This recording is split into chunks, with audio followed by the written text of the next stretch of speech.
Morning बच्चों, कैसे हैं आप सब। विज्ञान की कक्षा में आपका स्वागत है। बच्चों, आज हम जानेंगे ऊर्जा या एनर्जी के बारे में और हम इनके विभिन्न स्रोतों के बारे में भी चर्चा करेंगे। बच्चों, हम सभी जानते हैं कि हमारे अंदर कार्य करने की जो क्षमता होती है, ताकत होती है, शक्ति होती है, वो कहाँ से आती है? कहाँ से आती है? खाना खाने। हाँ, बिल्कुल ठीक बात। जब हम खाना खाते हैं या भोजन करते हैं, तो जब हम भोजन करते हैं तो हमारे अंदर एनर्जी या ऊर्जा आ जाती है ना। तो हमारे अंदर कार्य करने की क्षमता भी आ जाती है। बिल्कुल ठीक बात। तो बच्चों, जब आपसे कोई पूछे कि ऊर्जा क्या है, तो आप क्या कहेंगे? आप कहेंगे कार्य करने की क्षमता को ऊर्जा कहते हैं। ठीक है बच्चों, बिल्कुल सिंपल परिभाषा है इसकी। कार्य करने की क्षमता को ऊर्जा कहते हैं। अब ये ऊर्जा हमें कैसे प्राप्त हो रही है ना? तो हम सभी जानते हैं कि प्रकृति में सूरज या सूर्य सबसे बड़ा स्रोत है ऊर्जा का, और पेड़ पौधे अपना भोजन सूर्य के प्रकाश की उपस्थिति में बनाते हैं, प्रकाश संश्लेषण की क्रिया द्वारा, है ना। उसके बाद पौधों के द्वारा बना भोजन हम विभिन्न प्रकार से खाते हैं। अनाज के रूप में लेते हैं, फलों के रूप में लेते हैं, सब्जियों के रूप में लेते हैं, कई तरीके से हम खाते हैं। और हम जब खाते हैं तो हमारे अंदर सूरज की वही ऊर्जा रासायनिक ऊर्जा के रूप में पहुंच जाती है। ठीक है बच्चों, अब हम जान लेते हैं कि प्रकृति में पाए जाने वाले विभिन्न ऊर्जा के स्रोत क्या क्या हैं। ठीक है बच्चों, हमने ऊर्जा के स्रोतों को मुख्यतः दो भागों में बांटा है। एक है, जैसे आप देख पा रहे होंगे स्क्रीन में, नवीकरणीय ऊर्जा के स्रोत और अनवीकरणीय ऊर्जा के स्रोत। बच्चों, ये जो नवीकरणीय ऊर्जा के स्रोत हैं, इन्हें रिन्यूएबल एनर्जी सोर्सेज भी कहते हैं। और अगर हम एक और शब्द के बारे में इनसे बात करें या इनके बारे में एक नया शब्द तलाशें, तो हम कह सकते हैं असीमित ऊर्जा के स्रोत, जो कभी खत्म नहीं होते, है ना। इनका हम कितना भी प्रयोग करें, लगातार प्रयोग करें, तो भी ये कभी समाप्त नहीं होंगे। इसीलिए हम इनको नवीकरणीय ऊर्जा के स्रोत के साथ असीमित ऊर्जा के स्रोत भी कहते हैं।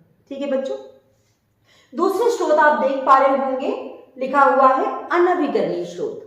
बच्चों, ये जो अनवीकरणीय स्रोत होते हैं, इन्हें नॉन रिन्यूएबल एनर्जी सोर्सेज भी कहते हैं। ये हमारी प्रकृति में एक सीमित मात्रा में उपलब्ध है।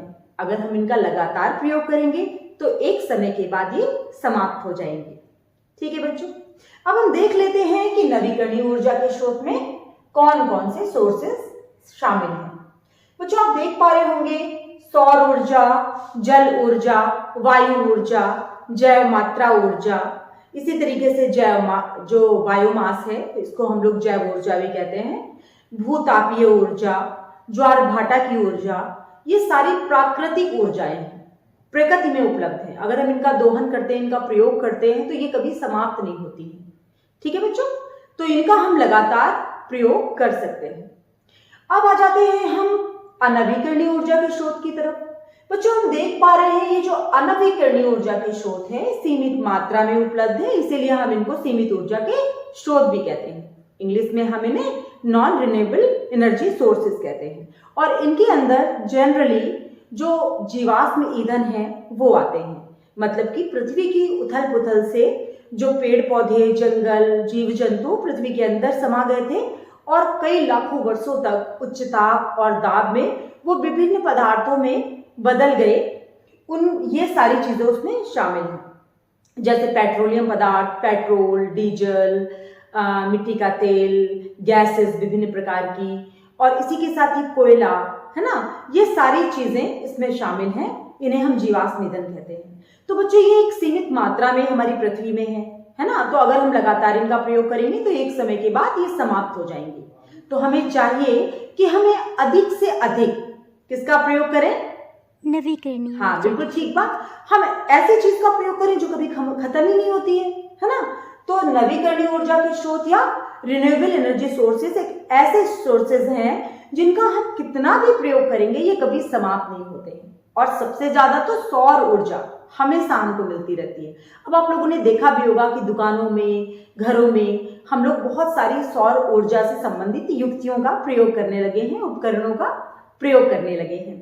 जैसे सोलर पैनल आपने देखा होगा, है ना, इसके द्वारा हम लाइट जला लेते हैं, हम पंखा चला लेते हैं। इसी के साथ ही सोलर टॉर्च आने लगी है ना, और भी बहुत सारी सोलर युक्तियां आने लगी। सोलर कुकर आता है, सोलर गीजर आता है, और भी बहुत सारी चीजें आती हैं।